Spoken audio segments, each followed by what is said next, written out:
uruhare rwo kongera umubare ndetse n'ireme mu mwuga birumvikana abaforomokazi ndetse n'ababyaza mu Rwanda.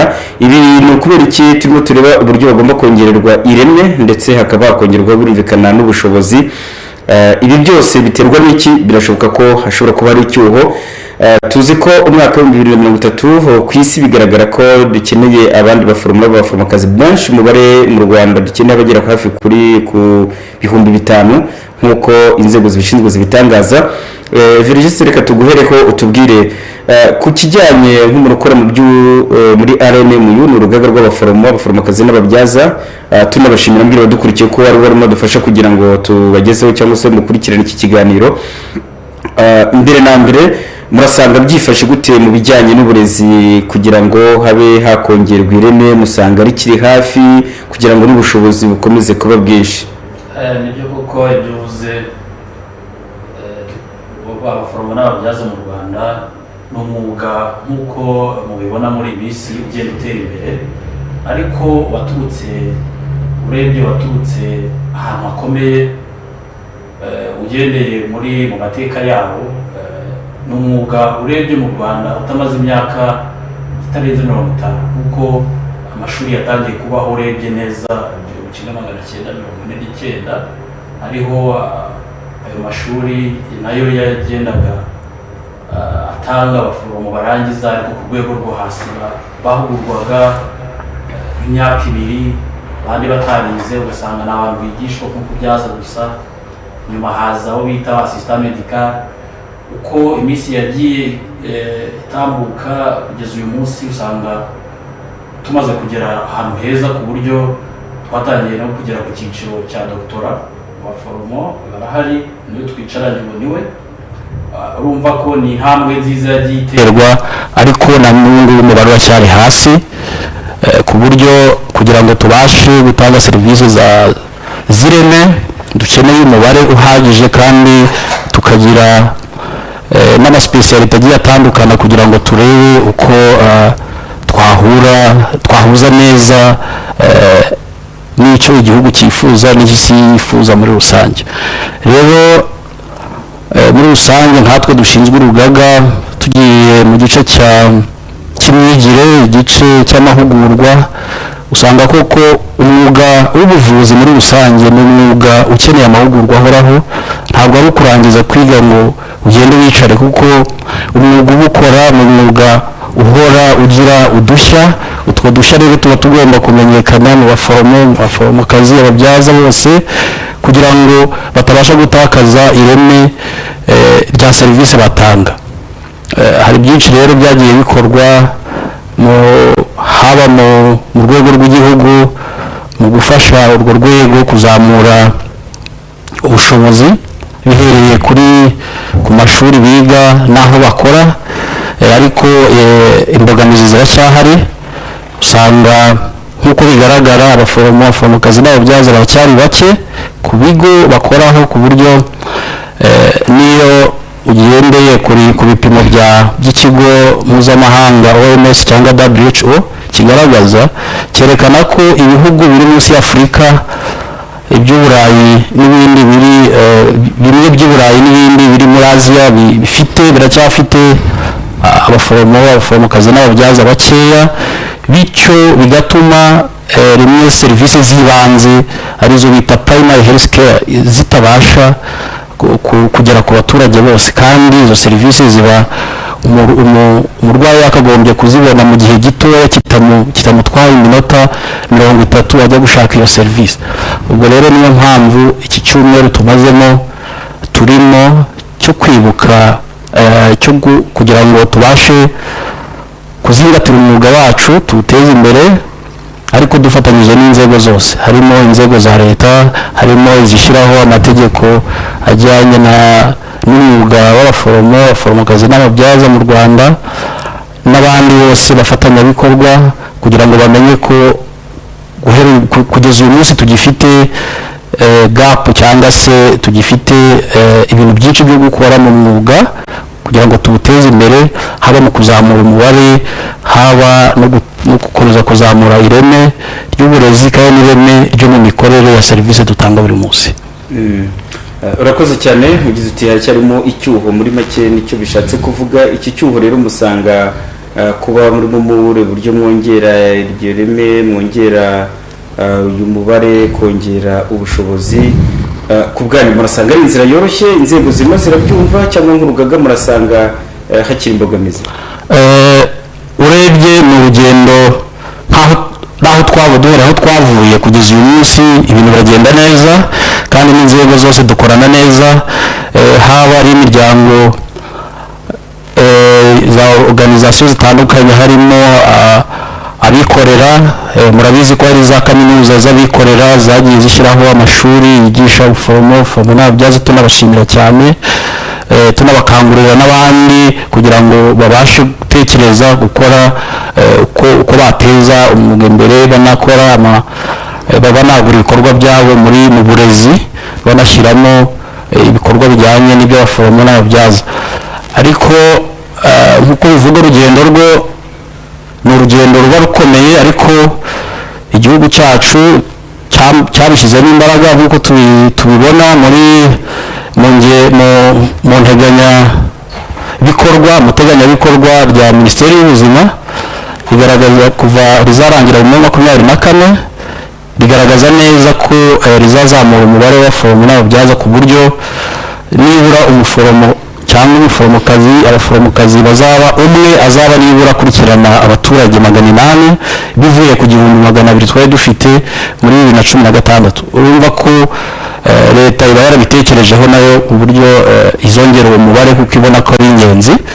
Ikindi ni uko n'ababyaza nubwo bakiri bake cyane uyu munsi, imibare dufite ni uko umubyaza umwe agikurikirana abadamu 5,000.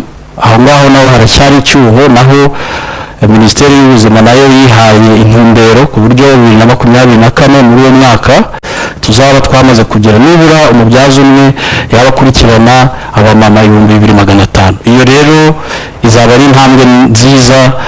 Dukomereje aho ngaho byagera mu 2030 tugeze ahantu heza. Ariko nkatwe rero tuba mu rugaga, tuba dukurikirana umunsi ku wundi.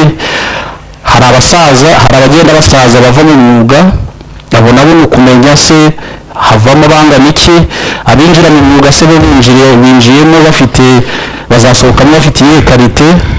Icyo nacyo tugakomeza kugikurikirana umunsi ku wundi dufatanyije n'inzego zibishinzwe, kugira ngo tubashe gukomeza gukurikirana neza abanyamwuga bacu.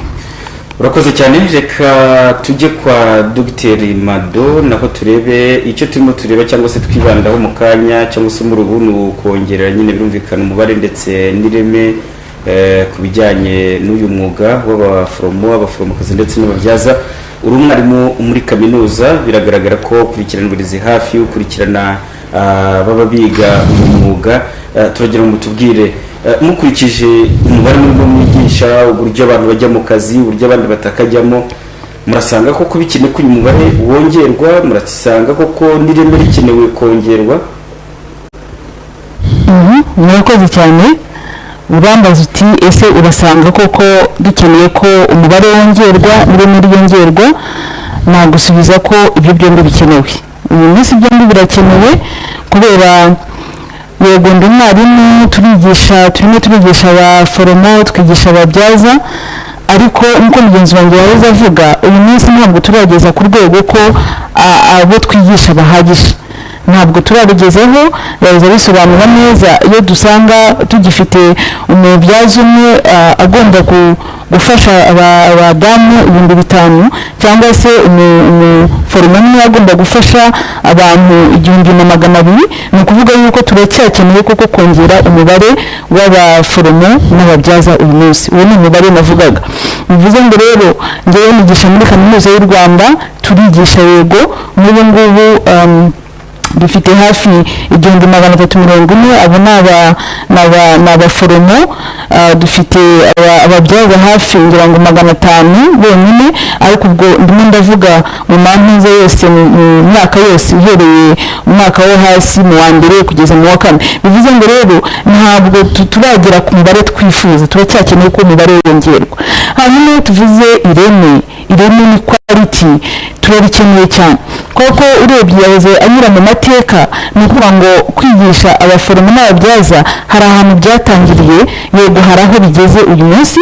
Tuvuga urugero nko muri kaminuza y'u Rwanda, tugeze ku kigero cyo turi kwigisha abaforomo ku rwego rwa PhD, rwa doctora, dufite masters, dufite bachelors, ariko ntabwo bihagije. N'ibyo mvuga baracyari bakeya, turacyakeneye rero ryarimo, turacyakeneye umuforomo umubyaza ubishoboye. Kubera iki uyu munsi? Kubera ko ntabwo ibyo abantu bari bakeneye mu myaka ya kera aribyo bakeneye uyu munsi.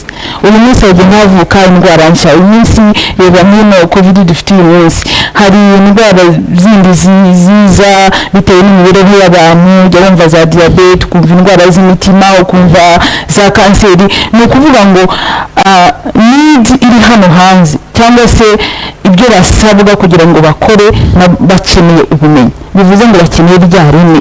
So dukeneye ya quality, bakiga bakava ku level imwe bajya ku yindi, bakava hamwe bajya ahandi kugira ngo bashobore gukora neza, cyangwa se ibyo bashinzwe babikore neza. Nicyo navuga. Bivuze ngo rero gusubiza mu ncamake, turacyakeneye umubare kandi dukeneye n'ireme uyu munsi y'abaforomo n'ababyaza. Ndetse nanakongeraho ko ubu ngubu muri kaminuza y'u Rwanda twatangiye kwigisha abaforomo mu ma specialities. Ni ukuvuga ngo ubu ngubu kera ubundi twagiraga, mugenzi wanjye yabisobanuye neza, hagiye hatangira ibyitwa A2, barazamuka tugira A1, ubu dufite masters nyine bakigana bakagira specialities. Uyu munsi urasanga dusohora abanasi bize wenda ibintu bijyanye na kanseri, bita oncology nurses, abize ibijyanye wenda n'ibintu by'impyiko, nephrology nurses. Ni ukuvuga ngo rero hari umugenzi wanjye tumaze iminsi tuganira, ni medical doctor, ambwira ati urugero niba agiye narize ibintu byo kuvura igifu, hari ibintu byitwa bya endoscopy n'ibindi, niba umuntu uje nkamuvura nkanamukora operation nkamubaga nk'uko babivuga, ariko niba nta muforomo uhari uri bumfashe gukurikirana wa muntu, ntabwo bya bindi biri bugende neza, wa muntu ntabwo ari bukire ku rwego nifuza. Bivuze iki rero? Bivuze ngo izo specialities turazikeneye ndetse nyinshi zirenzeho, kandi dukeneye benshi baziga. Murakoze cyane. Murakoze cyane. Tukiri kumwe ariko muranda tubwira ese muri iki gihe duhanganye na COVID-19 mu Rwanda, ubwo no ku isi yose, bikaba bihuriranye n'uno munsi, hari aho mwabihuza n'uburezi bihuranye, imbogamizi zikaba mu banasi cyangwa se mu baforomokazi, ababyaza naho hakaba imbogamizi? Yego, muri iki gihe iki ni ikibazo ku isi yose, ni ikibazo ku isi yose, usibye no mu Rwanda gusa, kirimo kiratugora cyane cyane mu kwigisha. nk'uko uri kumbaza niba hari aho bihuriranye, birahuriranye. Urugero muri kaminuza y'u Rwanda ntabwo twahagaritse amasomo, turimo turigisha ariko dukoresheje online platform. Urumva ntibyoroshye, abantu bari hirya no hino iwabo, urumva bakeneye network, bakeneye kugira iyo network kugira ngo bige amasomo. Ikindi twebwe twigisha abaforomo n'ababyaza dukeneye kujya mu bitaro kugira ngo twimenyereze, twohereze abanyeshuri bacu, icyo bita clinical practice. Icyo gihe urumva ntabwo kigishobotse muri iki gihe. Urumva rero ni imbogamizi nuko nabivuga. Ikindi wenda izindi mbogamizi ziba ni ko abaforomo n'ababyaza bafite akazi kenshi, bari hanze aho, bari mu bitaro, bari hirya no hino, barimo barakora. Urumva turanamusaba, hari abo tuba twigisha ariko banakora. Urumva rero niba agenda akarara amajoro akakora umunsi wese kandi agomba no kwiga, urumva nazo ni imbogamizi. Kugusubiza rero ni banga no covid iteye imbogamizi, ariko turazicamo, turarwana ngo tuzice. Ikibazo ngiye kubabaza murakisubiza birumvikana, cyangwa se muragisubiza abadukurikiye, ariko ubwo na mugenzi wacu araza kudufasha nawe akongera mugenzi aze kudufasha gusubiza. Impamvu yo kukibabaza mwembi ni uko gishobora kuba kireba impande zombi. Muti ni ukongera ireme, ni ukongera ubushobozi, birumvikana. Abari mu mwuga w'ubuforomokazi n'umubyaza musanga bawukunze kubera iki? Hari bamwe nzi njya kwigurira imbuto nkasanga arimo aracuruza imbuto kandi mwiruka yari umuforomo, yari umuforomokazi, yari umubyaza. Hari undi mugura ujya muri quartier Matoso ari mu mujyi ugasanga arimo aracuruza, ugasanga yavuye mu mwuga. Kuva mu mwuga birasaba iki? Musanga arava mu mwuga kuko nta remi yasanze, arasanga birimo bimusiga. Ese aravamo kubera ubushobozi kagashara tuba kwica n'ikize? Ese hari imbogamizi runaka zishobora gutuma avamo? ni iki gishobora gutuma ubundi umuntu ashobora gukunda umwuga avuga ngo uyu mwuga ndawukunze w'ubuforomo ubuforomokazi n'ububyaza. Reka nongere ngaruke kwa Dr Mado kugira ngo na mugenzi wacu ahita akomeza, kuko uranabyigisha urareba, kuko niba utaravuga ngo nigisha muri kaminuza reka mpagarika kubyigisha, kuki abo wigisha bamwe bajya mu mwuga bakawuvamo? Murakoze cyane. Ibyo uvuga nibyo, hariho abajya mu mwuga kuko bakawuvamo. Natangira wenda ntekereza turebera hamwe niki cyatuma umuntu ashobora kuva mu mwuga. Iyo ngarutse ku n'umuntu wacu w'abaforomo n'ababyaza, harimo imbogamizi nyinshi zashobora gutuma umuntu ava mu mwuga. Mugenzi wanjye yageze avuga ukuntu kwiga ubuforomo n'ububyaza byagiye n'intambwe ku ntambwe, byagiye bitangira ahantu bigeze ahandi. Mbere rero icyatumaga abantu bashobora gusohoka mu mwuga wacu harimo no kubura uko bakomeza ubushobozi bwabo kwiga, niba ariko nabivuga. Wasangaga umuntu ashobora kwiga, ndabyibuka twararangizaga wenda kwiga ibyo twa AD, ugashaka ikindi kintu wakwiga kijyanye n'ubuforomo n'ububyaza ukakibura. Ugasanga bamwe bavuye mu buforomo bagiye mu zindi field, ugasanga yagiye ahandi hantu kuko ashaka kwiga. Mwavuga muti mbese kuki wavuye mu buforomo wavuye mu bubyaza? Akakubwira ati njyewe numva ntashaka gusaza nyifite AD, cyangwa se ntashoboye kongera ubumenyi. Icyo cyari imbogamizi rwose, cyari imbogamizi byabayeho. Abantu bava mu mwuga bajya hirya no hino, byari bibabaje, ariko ubu niko navuze byagiye bigenda ari intambwe ku ntambwe. Ubu tugeze ahantu hashimishije n'ibyo nasobanuye, ku buryo umuntu ashobora kurangiza kwiga aha agakomeza kwiga ibindi, agakomeza kwiga ibindi kandi bijyanye n'ubuforomo n'ububyaza. Ikindi kiri imbogamizi na n'ubu kigihari ni uburyo abaforomo n'ababyaza bashobora kuba byita ngo wenda kuba recognized. Nabizi Ikinyarwanda cyiza mbisobanuramo, ni ukuvuga ngo imbaraga bakoresha, ibyo bakora, uko babihemberwa n'ibyo ariko navuga. Tubivuge burya hari babivuze ngo se gashara gakeya, umushahara uracyari mukeya. Bishoboka ko wenda ariko tukiri mu gihugu gikennye, birashoboka.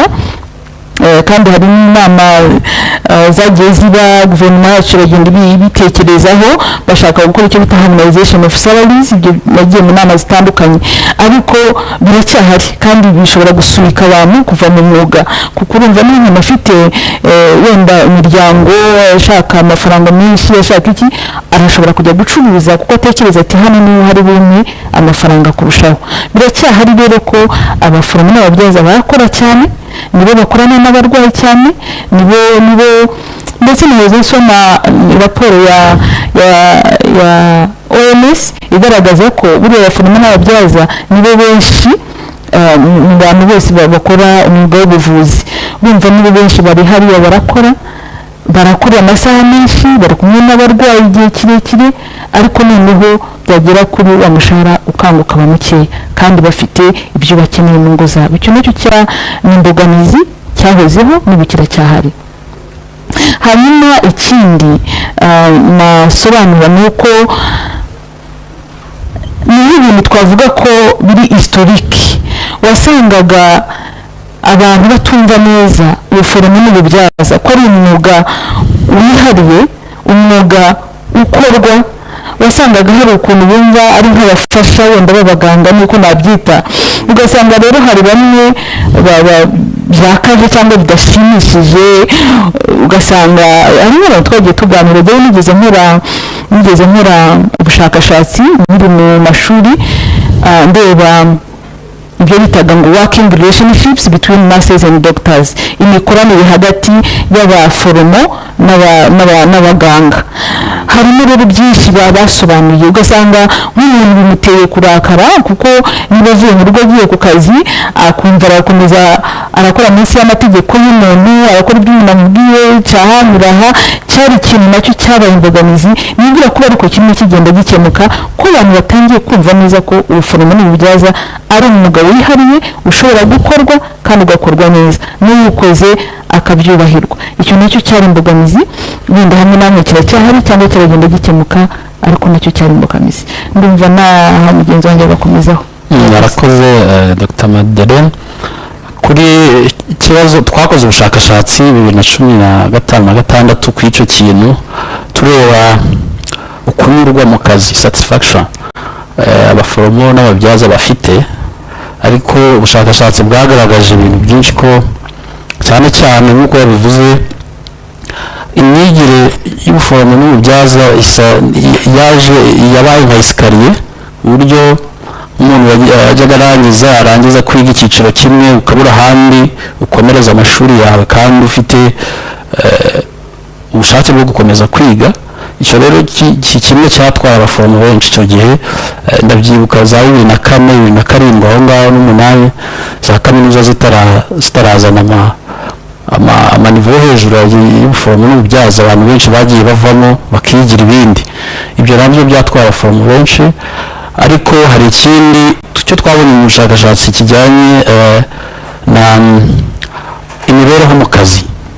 Usanga urugero niba umuryango wawe uri Muhanga Minisiteri y'Ubuzima ikakohereza i Rusizi, urumva umuryango icyo gihe uravuga uti aho kujya Rusizi ahubwo reka mpitemo kwibera Muhanga kuko ubuzima n'ubundi bw'iyo distance butabasha gushoboka. Nabyo icyo cyabayeho nyuma, ariko twagiye dukora ubuvugizi ku buryo abantu nibura bashakirwa akazi hafi y'aho bashobora hafi y'ingo zabo, ku buryo bishobora kuborohereza no mu mibereho kandi bakanakora akazi neza. Ikindi noneho hari n'imiterere y'akazi. Imiterere y'akazi ndavuga umuntu afite umwana w'amezi 6, nta wundi muntu w'uburari izamu, afashe umwana amujyanye ku izamu 2, 3, 4, kubera ko n'ikigo nderabuzima kiriho abaforomo 8, 10. urumva icyo gihe ntabwo kugira ngo bagabane amaserivisi ahari, hari igihe rimwe na rimwe byanga neza, ku buryo n'umuyobozi wabo abura uko abigenza, ugasanga wa wundi uri bubashe gukora iryo joro aragiye. Niyo byo nakita mu cyongereza working conditions cyangwa se uburyo bw'imikorere nabwo bwatumye abaforomo n'abaforomokazi benshi bava mu mwuga, bituma nawe umubare munini ugenda uvamo. Ikindi hari n'ikindi tutavuze kijyanye, hari abarangiza umwuga ariko ikizamini kibemerera gukora umwuga kikabananira. Nk'ubu twakoze ibarura muri 2017 umwaka ugiye kurangira, tubona hafi 2,000 by'abaforomo n'ababyaza mu Rwanda barangije kwiga amasomo yabo ya kaminuza, abenshi bari bafite nivo ya A2, ariko bakaba baragiye kwiga, benshi biga Kongo, abandi muri Repubulika ya Demokarasi ya Kongo, abandi bakiga, hari n'abize mu Rwanda, abandi bakiga mu Burundi, ariko bigaragara ko baracyakora akazi, barangije kaminuza deje, ariko baracyakora bahembwa nk'aba AD. Noneho hakaba n'imbogamizi ko bagiye batsindwa inshuro nyinshi ikizamini kibemerera gukora umwuga kuri urwo rwego bigiyeho kaminuza. Icyo nacyo cyagiye kiba imbogamizi nyinshi, abantu bagahitamo kuva mu mwuga kuko babonaga ibyo bari guhemberwa ntabwo gihura na nivo bamaze kugeraho nubwo batari bakemerewe gukora. Icyo gihe nacyo cyose twaragikemuye nk'urugaga rwacu, dushyiraho porogaramu y'amezi 6 iyo twise catch up program, tubasha gufasha abaforomo n'ababyaza bagera kuri 900, tubigisha amasomo ajyanye na ngiro, amasomo ajyanye na pratique na teori, tubigisha amezi 6, 70% byabo babashije gutsinda, abenshi bamaze kubona akazi. Ibyo rero urebye nibyo bintu cyane twagiye twabonye mu bushakashatsi, ariko hari n'ibindi bigenda bitandukana nk'uko Dr. Madeleine yabivuze bijyanye n'umushahara. Umuntu arakora yatangiye akazi muri 1998, 1997, kugeza uyu munsi umushahara uriyongera, nta promotion horizontale zagenda ziba, ibigo niho biri gutangira kubikora, ariko nacyo ni ikintu cyagiye gituma uko ubuzima bugenda bukomera umuntu nawe atazamuka mu ntera, bituma nawe hari ikintu bibasha kumugiraho ku buzima bwe bw'imibereho ye n'umuryango we muri rusange. Urebye nibyo bibazo byihariye cyane navugaho ku kijyanye n'abagiye bava mu mwuga. Urakoze cyane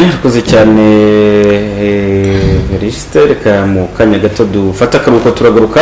Ndabutsa ko iyi ni BTN TV, ikiganiro turimo turareba uburyo hakongerwa umubare birumvikana ndetse n'ireme mu buvuzi bwacu, mu baforomo ndetse abaforomokazi n'ababyaza. Mu kanya gato turafata akaruhuko, tugiye gufata akaruhuko gato tugaruke. Tereza rumufashe kuhanga bw'ibyuma uradufasha dufate akaruhuko. Mbibutsa ko turi kwitegura umunsi mpuzamahanga wahariwe abaforomo n'abaforomokazi uzaba tariki ya 12 w'ababyaza wabaye ku itariki 5. Uyu ni umwaka wahariwe abaforomo abaforomokazi n'ababyaza mu mwaka 2020. Mwumvise ko akiri icyuho, ariko iki cyuho kandi batubwiye ko mu burezi ingamba zihari ndetse n'ubuvugizi bukomeje nka RNM. Reka dufate akaruhuko gatoya hanyuma turagaruka mu kanya. Basaba dativa nashishikarizaga abanyarwanda n'abanyarwandakazi gukaraba intoki twirinda icyorezo cya coronavirus. Yitwa Habimana Mignone Mariette, abansaba umunyarwanda wese waba afite inkorora, umuriro n'ibindi bibazo by'ubuhumekero ko yahamagara kuri 114 hanyuma akagerageza kwirinda gufata imiti ataramenya ikibazo afite. Turi hano ku bwanyu, twifuza kubafasha namwe mwifasha. Nitwa Kwishaka Denise, namuraga buri munyarwanda wese kwirinda icyorezo cya coronavirus. Mu gihe ugiye gukorora cyangwa kwitsamura ugashyiraho ukuboko nta kwikorakora ku munwa cyangwa mu maso, ugomba mu rugo. Nitwa Ntabugi Viviane, turifuza ko abaturarwanda bose bakirinda coronavirus. Mu rwego rero rwo kwirinda coronavirus turashishikariza abaturarwanda bose gukaraba intoki, guhana intera no kuguma mu rugo. Murakoze. Nitwa Niyoyita Didasi.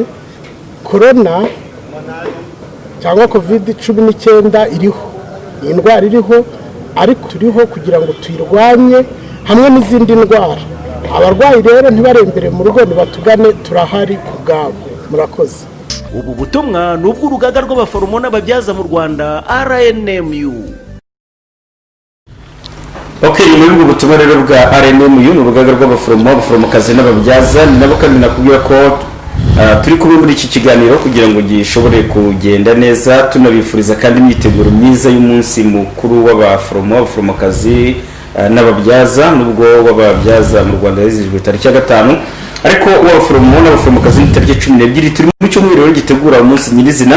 Ibiganiro byinshi n'ubutumwa byinshi birimo bigenda bitambutswa cyangwa se bitangwa mu buryo butandukanye kugira ngo murusheho gusobanukirwa n'akazi gakomeye bakora, ubwitange. Bagenzi bacu ari Everest ndetse na Dr Madoba bigarutseho.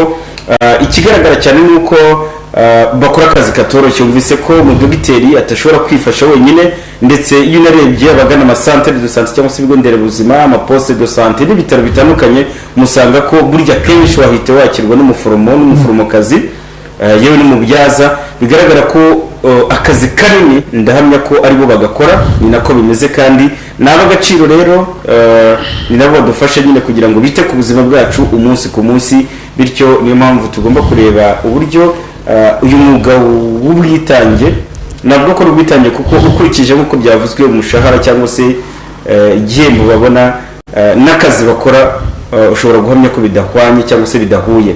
Niyo mpamvu bamwe hari igihe usanga bashobora no gucika intege, ariko reka mbere kwa Dr Mado hakorwa iki kugira ngo abaforomokazi ababyaza bagume mu mwuga nta bintu byo kuba ngo tugiye kuvamo? Ingamba mbona rizi. Murakoze. Mbona ingamba ya mbere ni ukubaha uburyo bwo gukomeza kwiga, kuko urumva ni ukuvuga ngo niba ushaka gukemura ikibazo ukemura ikibitera. Ni ukuvuga ngo rero twashishikariza abafite abaforomo n'ababyaza babakoresha mu bigo bitandukanye ko babaha ubwo buryo, bakagerageza bakabaha ubwo buryo. Kwiga byo no gukomeza amashuri byaraje neza mbisobanura. Muri kaminuza y'u Rwanda tugiye dufite amashuri atandukanye, specialities zaraje, ariko twasabaga yuko bahabwa uwo mwanya bakagerageza, nubwo ari bakeya mu bitaro, nubwo ari bakeya ku masantere de santé, ariko bose izo nshingano abayobora ibyo bigo bakumva yuko ari ngombwa, bakajya babafasha bakaborohereza. N'ubundi masters twigisha ku wa mbere, ku wa kabiri, ku wa gatatu, ku wa kabiri, ku wa gatanu bagakomeza akazi. Ababyaza barimo bongera ubumenyi ku rwego rwa A0 nabo nuko ntabwo biga iminsi yose. ariko nk'ubu ngubu bijya bivugwa ntabwo wenda navuga ngo ni ibintu nabonera gihamye cyane, ariko biravuga ko hari ahantu henshi ibigo bidashobora kubarekura bajye bagerageza. Icyo ni icya mbere. Icya kabiri ni yego guverinoma y'u Rwanda irabitekerezaho, nawe mvuga hari za workshop zabaye baratekereza kwa harmonizinga salaries n'ibindi, ariko ni ikintu bagomeza gutekerezaho kandi koko bakagishyira mu ngamba zihuta, kubera yuko yumvise ko n'imbogamizi koko n'imbogamizi. Ikindi usanga nk'abari gukora mu bigo biri prive n'abari gukora mu bigo bya leta biratandukanye cyane. Nibwira ko ibyo bintu byatera nk'umutima mubi, ugasanga nyine abantu bakomeza kuva muri wa mwuga. Nibwira ko rero iki kintu cy'umushahara nacyo cyakomeza kwigwaho, bakareba uburyo wakongerwa, bakareba uburyo bahumanizinga. Ikindi cya gatatu ngewe naheze ntekereza cyangwa natekereza n'ubu n'ibyo mugenzi wanjye aheza avuga aho bakorera imikorere working condition. Hari ikindi numva navuga nka support, ni ukuvuga ngo aba baforomo n'ababyaza aririrwa akora aririrwa ku murwayi. Ushobora no kugenda ugaherekeza umurwayi ugeze mu gihe cya nyuma cy'ubuzima bwe agiye kwitaba Imana, ariko wowe wataha nta n'umuntu uri bubwire akababaro kawe, nta muntu ubwira ibyakubayeho. Hagomba kubaho support nibagira ahantu bagira nka counseling, ashobora kuba izo centers bakazikora. Ikindi bigo mu bushobozi buke bw'u Rwanda dufite bashobora kugira aho bashobora kujya bidagadura, mu rugero aho bakorera siporo bashobora kubafatira nka abonema y'ahantu hakeye, cyangwa se niba batakorera abonema ariko nko ku bigo bagashyiraho bashobora gukorera siporo, bashobora gukorera kwidagadura niko navuga. Icyo gihe bifasha wa muforomo wa mubyaza kugira gute nawe gusohora ibintu bimumazemo iminsi kandi akagerageza nawe kwidagadura. Ibyo nabyo ni ibintu nawe ntekereza ko bakeneye kwiga iyo education, bakeneye n'iyo support, yaba emotional support, physical support aho bishoboka. Ubwo wenda ndimo ndatekereza nka za insurance, yego turayibona dufite rama n'ibindi, ariko aho bishoboka bakongera iyo support. Ngewe nicyo ngicyo navugaho. Ibyo bintu bitatu byitaweho, akaba uburezi, kwiga bakareka abanasi bakiga n'ababyaza bakabahemba imishahara ikagenda neza, bakareba ya support. Ndabyibuka hari mugenzi wanjye wakoze ubushakashatsi ku banasi cyangwa se ku baforomo bakora umwuga w'indwara zo mu mutwe, abo bita mental health nurses. Urumva bavura abantu bafite ibibazo by'indwara zo mu mutwe. Tekereza nawe kuvura guhera ku wa mbere ukagera ku wa gatanu uvura umuntu ufite ikibazo cy'indwara yo mu mutwe, nawe bishobora kugutera ikibazo. Yari yakoze ubushakashatsi yerekana uburyo aba baforomo bari muri uwo mwuga bashobora nabo kujya bafashwa kugira ngo batashobora kuba barwara cyangwa se bagira ikindi kibazo. Numva ubwo bushakashatsi bwagera muri rusange bukagera ku baforomo, ku babyaza bari hirya no hino. Ngewe nicyo nabivugaho. murakoze. urakoze cyane Dr Mado. Mu kanya gato turaza kujya kwa Evariste utubwire ku bijyanye n'ibyo agaragaje cyangwa se ibyo avuze.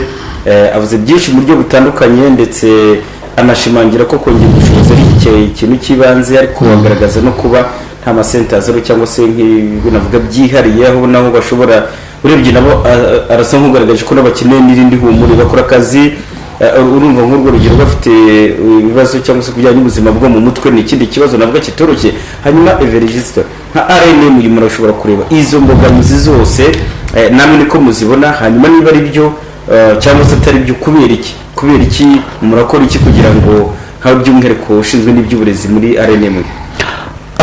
Urakoze koko ibyo avuze n'ibyo, ariko hari icyo nongeraho, nakongeraho mu kijyanye no mu gushyiraho inzego zifata ibyemezo, inzego z'ubutegetsi z'ubuyobozi. Ni ukuvuga ngo nk'uko twabibonye n'ikigo gihagarariye ubuzima ku isi kibigaragaza, abaforomo n'ababyaza nibo bagaragara umubare munini, hejuru ya 60% mu bakozi bakora mu bikorwa by'ubuvuzi. Rero bagomba kugaragara mu nzego nyinshi zifata ibyemezo ku buryo ijwi ryabo ribasha kugaragara, banagaragaza ibibazo bahura nabyo, no kugira ngo babashe kugira uruhare mu gutegura igenamigambi n'ibindi bishingirwaho mu gutegura inzego z'ubuzima. Icyo ni icya mbere nakongeraho, bityo bizatuma haba n'ijwi ry'umuforomo n'umubyaza ribasha kuzamuka kandi n'ibibazo byabo bikamenyekana. Aho ndaheraho ko hakeneye n'inzego ziyongera uretse na RNMU n'andi masosiyasiyo ajyanye n'ababyaza, asosiyasiyo zijyanye n'abandi bari muri umwuga wa nursing zigomba guhabwa umwanya wo gukora dialogue, ikiganiro n'inzego bireba, kugira ngo nabo byashoboka bakabasha guhabwa umwanya mu gutanga ibitekerezo mu gihe cyo gufata ibyemezo bijyanye no gutegura gukora strategic plan zijyanye n'ubuzima muri rusange mu gihugu cyangwa se n'ahandi. Ikindi nakongeraho ni turabigisha barasohoka, ariko se iyo basohotse ibigo byacu byo biramenya neza ubumenyi bafite, kuko hari igihe umuntu niba warize nk'uko yabivuze specialite zabaye nyinshi mu mwuga w'ubuforomo n'ububyaza, umuntu ni inzobere mu mwuga uyu n'uyu, ariko aracyakoreshwa nk'aho akiri general, akiri usanga rero se uwo muntu niba arangije kwiga ikigo kimukoresha cyo ni gute kibasha kumwinjiza mu mwuga yabashije kubamo inzobere. Icyo nacyo turacyagifitemo icyuho, nubwo tumaze kugira abaforomo n'ababyaza barenga 120 bamaze kurangiza bamaze kuba inzobere, ariko ndatekereza ko batarenze 5% bamaze gukoreshwa mu byo bize. Rero usanga nacyo ni ugushyiraho uburyo mekanizme ituma n'abana barangiza amasegondere, barangiza icyiciro byo hasi, batekereza habaho ikintu kibamotiva kugira ngo binjire mu mwuga. Kugira ngo rero binjire mu mwuga ni uko haba ubona n'uwo mwuga abantu bawukora bafite uburyo babayeho. Ni ugukomeza rero ibyo bizaturangira tubikemura mu biganiro dukora, mu buvugizi dukora buri munsi, n'ubu tuburimo, ariko umunsi ku wundi, ku buryo inzego zose ari abakoresha abo bakozi bumve ko umuforomo cyangwa umubyaza ni umuntu wize ufite ubumenyi, kandi ubumenyi harimo abafite ubumenyi buhanitse cyane bwakagombye kubyazwa umusaruro, ku buryo bwakagombye gukoreshwa mu gukemura ibibazo byinshi abatugana baba bafite. Ikindi no ku nzego bariho, zaba ibigo nderabuzima, zaba ibitaro, ku nzego zose z'ibitaro, byaba ari ibitaro bya kaminuza cyangwa se ibitaro bya district n'ibindi, bahabwa umwanya, abafashe umwanya wo kugira ibyiciro bitandukanye bagenda biga, bahabwa umwanya wo kubona gukoresha ubumenyi bahawe, kugira ngo tubashe gukomeza gusigasira uwo mwuga. Ikindi nka dukora twe nk'urugaga ni gukomeza gutanga ubumenyi dushingiye kuri icyo bita continuous professional development, ni ukuvuga ngo ni ukwigisha umuntu uri mu kazi kugira ngo na bwa bumenyi yize atabasha kubutakaza. Ariko n'ibigo bigomba gukomeza kudufasha muri urwo rugendo, ibigo bikumva ko kwigisha abakozi babyo ari kimwe nacyo mu nshingano z'umukoresha, no kubasha kumenya imibereho y'umukozi muri rusange. Niba umukozi yari gukora amasaha 45 mu cyumweru agakora amasaha 80, ndatekereza ko nyuma y'ukwezi ntabwo uzaba ujya umutegerezaho umusaruro yakagombye gukora.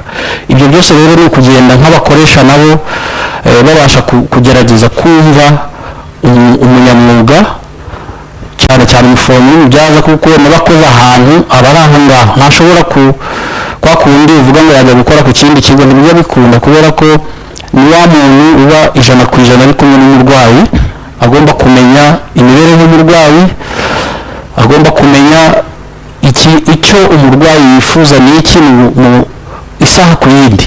Ni ukuvuga rero ntabwo ashobora gufata n'uwo mwanya ngo agiye n'ubu kugira ngo ubone umwanya ujye mu bushakashatsi unakora mu bitaro, kuriya nabyo usanga ari bimwe binagorana. Nicyo rero navuga biri mu nzego za leta yacu igomba kudufasha, agakomeza n'izo nzego zindi zikabasha kubigiramo uruhare. urakoze cyane. turagenda dusatira umusozo w'ikiganiro cyacu, twarimo tureba uburyo hakongerwa umubare ndetse n'ireme mu abaforomokazi n'ababyaza mu Rwanda.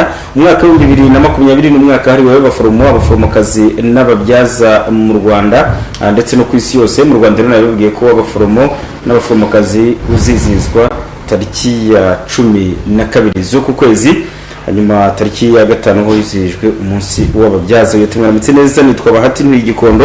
Ati nabazaga ese virusi ya COVID-19 yakwicwa n'ubushyuhe? Murakoze.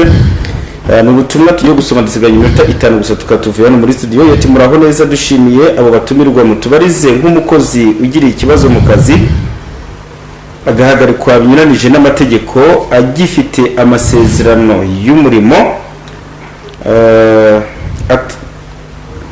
atara